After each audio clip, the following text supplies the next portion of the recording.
প্রশাসন চালাচ্ছে বাঙালিদের উপর, তার বিরুদ্ধে ধিক্কার ও প্রতিবাদ জানিয়ে আমাদের প্রতিবাদী পদযাত্রা এগিয়ে চলেছে।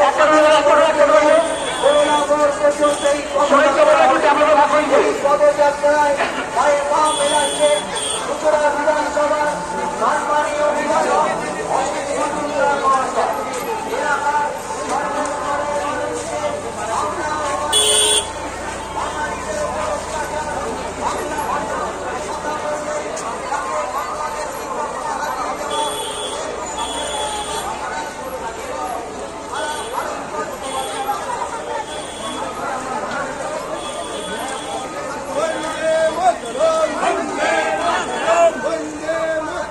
ট্যাবলোটাকে ট্যাবলোটা গিয়ে যাক, টোটোটা রাখুন যে ট্যাবলোটা গিয়ে যাক, ট্যাবলোটা গিয়ে শুনে যে সোমনাথ ট্যাবলোটাকে এগিয়ে যাক, টোটোটাকে রাখুন, টোটো রাখতে যাবে।